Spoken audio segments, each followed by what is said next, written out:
Annoncé ce lundi si elle rétablit ou non quelques 800 chefs d'inculpation de corruption contre le président Jacob Zuma. Au Burkina Faso, plus de 5 millions d'électeurs ont voté dans le calme ce dimanche pour élire leur maire. C'était dans le cadre des premières élections municipales de l'après-Compaoré. Et puis, lors d'une conférence organisée en Floride, la candidate à l'investiture démocrate Hillary Clinton a dénoncé la violence armée. Vous aurez la substance de sa déclaration dans cette édition. Voilà pour le sommaire. À toutes et à tous, bonjour et bienvenue. En Afrique du Sud, le parquet doit annoncer ce lundi s'il rétablit ou non quelques 800 chefs d'inculpation de corruption contre le président Jacob Zuma dans une affaire de contrat d'armement, une éventualité susceptible de fragiliser encore plus le président dans un climat politique et économique plombé. Le 29 avril dernier, la Haute Cour de Pretoria avait jugé irrationnelle la décision du parquet d'abandonner en 2009 pour vice de forme 783 charges contre l'actuel chef de l'État et a estimé qu'elle devait être revue. La balle est désormais dans le camp du ministère public qui prononcera ce jour, lors d'une conférence de presse à Pretoria, s'il était poursuivi pour corruption. Jacob Zuma deviendrait le premier président sud-africain en exercice à être inculpé pour crime depuis l'instauration de la démocratie en 1994. À l'issue du 10e congrès du parti islamiste tunisien Ennahda, le président et leader historique du mouvement, Rached Ghannouchi, a sans surprise été réélu ce lundi. Ghannouchi, 74 ans, a été réélu à plus de 75% des voix en obtenant 800 votes. Les deux autres candidats, le président sortant du Conseil de la Choura, la plus haute autorité du parti, Fethi Ayadi, et Mohamed Akrout, un responsable du parti, ont respectivement obtenu 229 et 29 voix. Les Burkinabés ont voté dans le calme ce dimanche pour élire le maire. C'était dans le cadre des premières élections municipales depuis la chute du président Blaise Compaoré en 2014. Plus de 5 millions d'électeurs étaient appelés aux urnes pour choisir leurs conseillers municipaux parmi 85 formations politiques en compétition pour près de 20 000 sièges à pouvoir. Mais ces élections semblent peu intéresser les Burkinabés. Le constat avec notre correspondant Claude Roma. La plupart des bureaux de vote ont ouvert à 6 h ce dimanche matin, mais le moins qu'on puisse dire, c'est qu'on ne se bouscule pas au portillon pour le choix des conseillers municipaux dans ces élections pourtant de proximité. Il n'y a pas beaucoup d'affluence comme les présidentielles, mais ça va pour le moment. Il n'y a pas d'incidence dramatique. Bon, on a à peu près 50 personnes sur 500 inscrits qui sont venus d'abord depuis ce matin. Je vois que vraiment, il n'y a pas d'engouement et puis c'est déplorable. J'ai dit déjà, à quelques heures de la fermeture de la campagne électorale, marquée par une morosité inouïe, la CCVC, la Coalition nationale contre la vie chère, section de Ouagadougou, appelait les citoyens de la capitale à un boycott des élections municipales. Plus on organise des élections, plus, j'allais dire, le temps passe, les conditions de vie des populations ne font que se détériorer et les conditions de vie des gouvernants, c'est-à-dire de ceux qu'on élit, ne font que s'améliorer. Nous appelons les citoyens à ne pas aller voter. Le boycott n'a pas la solution. C'est mieux de voter ce dont vous voulez pour espérer relever les défis demain. On peut sanctionner dans les jeux, parce que la jeunesse actuellement, je pense que nous sommes mûrs et conscients et vaccinés. Je pense qu'on est conscient et on sait ce qu'on veut. Si quelqu'un se présente devant nous et il n'est pas convaincant, il ne nous convainc pas, bon, je ne pense pas que c'est la solution. La solution, c'est lui démontrer qu'on ne le veut pas, mais c'est dans les jeux. L'un des enjeux également de ces élections municipales sera sans aucun doute le taux de participation. Plus de 5 500 000 électeurs devront au terme de la journée choisir 19 624 conseillers. Rappelons que 85 partis politiques, regroupements d'indépendants et formations politiques sont en compétition pour ces sièges de conseillers municipaux. Au Mali, la capitale Bamako a abrité un meeting ce samedi. Le rassemblement a été organisé par la majorité en vue de lancer un appel pour la paix et la réconciliation dans le pays. Images et sons. paix et réconciliation, je m'engage. Nous sommes résolus à mourir pour nourrir la paix ou encore retrouvons nos valeurs cardinales de solidarité et de tolérance, pouvait-on lire sur les pancartes et les banderoles. Cette marche pour la paix fait suite à l'appel d'une dizaine de partis de l'opposition décidés à réconcilier le peuple malien. Il s'agit de réconcilier tous les anciens chefs de l'État pour qu'ils vont s'asseoir sur la même table et demander un retour définitif de la paix. Vous savez que la paix n'a pas de prix. Raison pour laquelle nous sommes là aujourd'hui pour une manifestation de solidarité à l'endroit du peuple malien.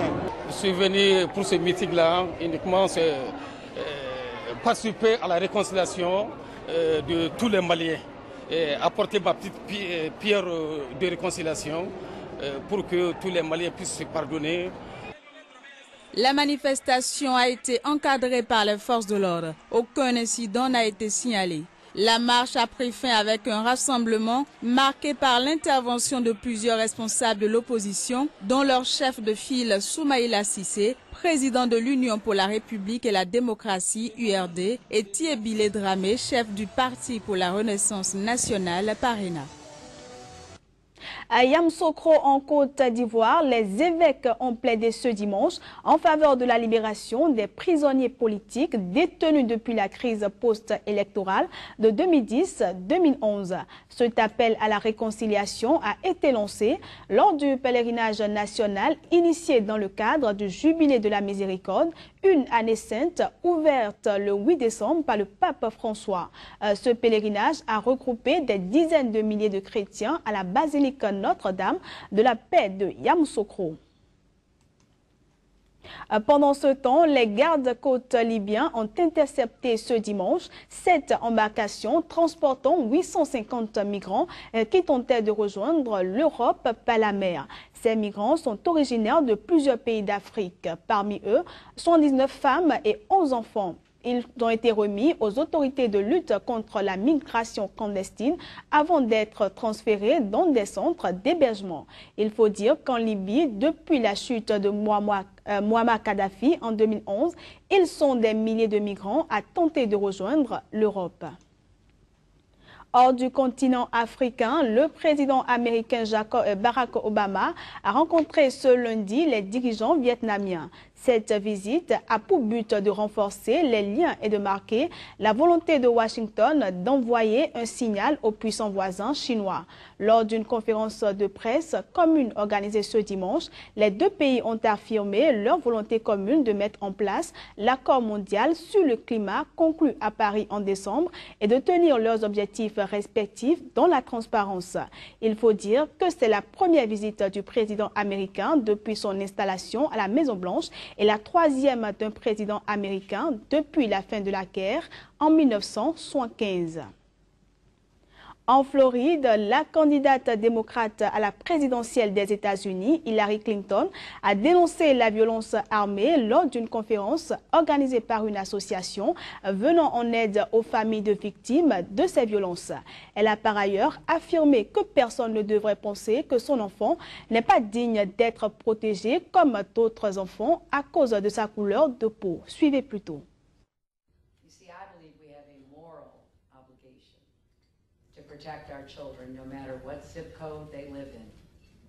Vous voyez, je crois au devoir moral de chacun de protéger nos enfants, peu importe le code postal du lieu où ils habitent, et de réduire la violence, surtout la violence armée.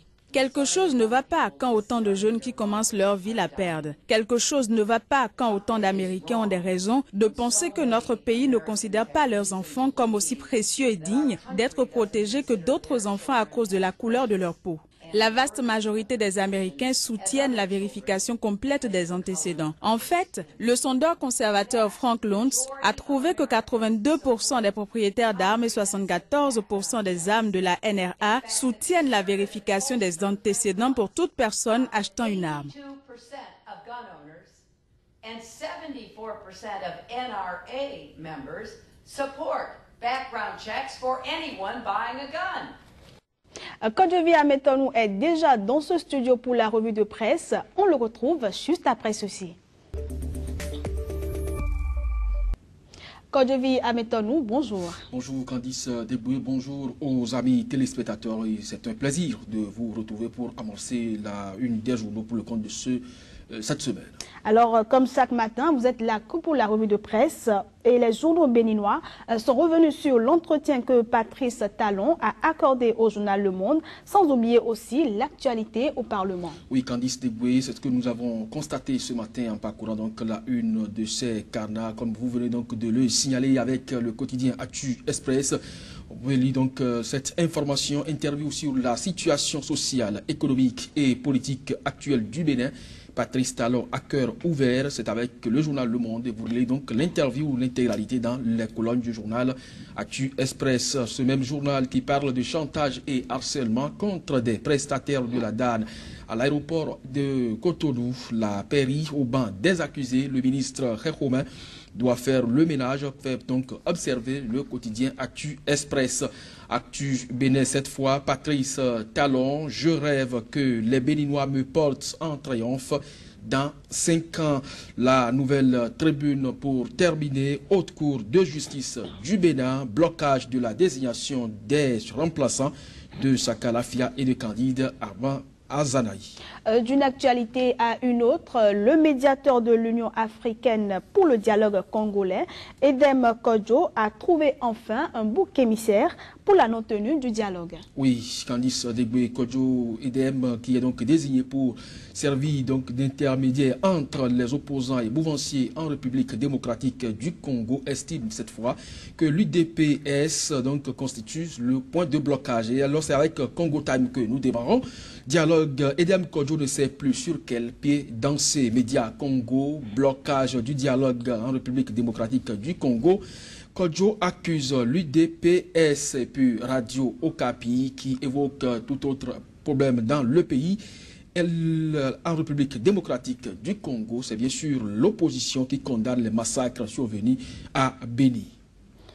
Et puis, Kodjovi Ametonou, en Tunisie, le parti islamiste Ennahda devient un parti civil. Cette mutation est intervenue au thème de son congrès tenu ce week-end. Oui, c'est bien sûr avec Direct Info que nous ouvrons donc cette information relative donc à cette partie, à ce parti politique qui a connu donc cette mutation. Et Direct Info pour nous dire qu'en Tunisie, Ennahda décide de devenir un parti civil. Mais pourquoi le monde africain et les Tunisiens s'interrogent sur la mue du parti islamiste Ennahda avec Capitalis? Vous avez donc cette réponse. En effet, Riyad Sidawi, c'est un politologue, il estime que Ennahda s'adapte pour assurer sa survie. Et avec Jeune Afrique, Ennahda acte sa mue en parti civil. C'est bien sûr donc une situation qui est survenue juste au lendemain donc de la tenue du congrès de ce parti et politique islamiste. Merci à vous, Kodjovi Ametonou, pour toutes ces informations. C'est plutôt moi. Et voilà, mesdames, messieurs, ainsi se referme cette édition que nous vous remercions d'avoir suivi. Passez une excellente journée en compagnie des programmes de SICA.